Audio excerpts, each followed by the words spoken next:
how we respond to the resurrection. That, in so many words, is the question that our gospel asks us this morning. How to respond to the resurrection. It gives us choices. It shows us different ways that other characters in our gospels have responded. There's Mary Magdalene. She responds by telling what the good news, by sharing the gospel that Christ has risen. She's told by Jesus in all four gospels to go and tell the disciples, go and tell what she has seen and heard and experienced. And in John's gospel, she does so.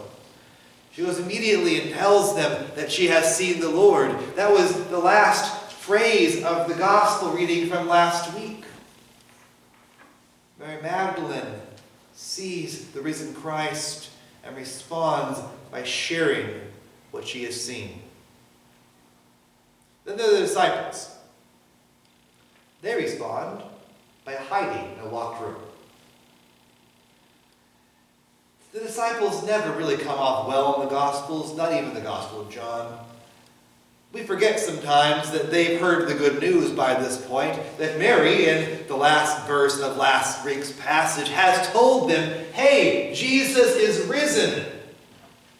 And yet, there they sit that first night, hiding in a locked room. It's a place that makes sense in a pre-Easter world. After all, Jesus had been crucified by the Romans, murdered by the Romans, and they didn't take kindly to those who they crucified. And the disciples were afraid, and rightly so, that the Romans might want to come for them next. But in a post-Easter world, in which Jesus is risen, in which death cannot hold their master, to still be afraid of the Romans and sit in the locked room is all but absurd.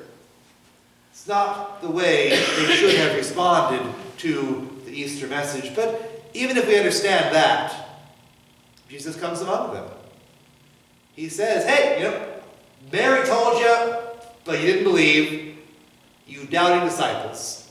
So here's my hands, here's my side, here's me. Then he breathes upon them the Holy Spirit and says, now go. So of course, a week later, 8 days to be exact, they're still sitting in that locked upper room. The disciples respond with fear. What about Thomas? We've given him the moniker, the name Doubting Thomas, a name that really belongs to all of the disciples because none of them believed until Jesus appears among them. Thomas is told, hey, Mary told us and we didn't believe her, but then we saw Jesus, and guess what, Thomas? You should believe too. And Thomas, much like the disciples, said, that's a crazy story. And Jesus comes and appears and says, oh, okay, here's your turn. Here's my hands, here's my side, here's me, here's the Spirit. And that's when Thomas does something different. He becomes the first in the Gospel of John to respond to the resurrected Christ by declaring God. Thomas looks at Jesus and says, my Lord and my God.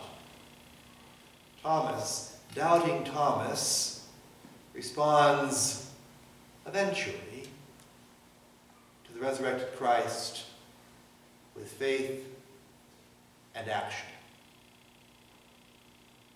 So how should we respond? Well, not like the disciples. I would say a combination of Mary and Thomas. I think we respond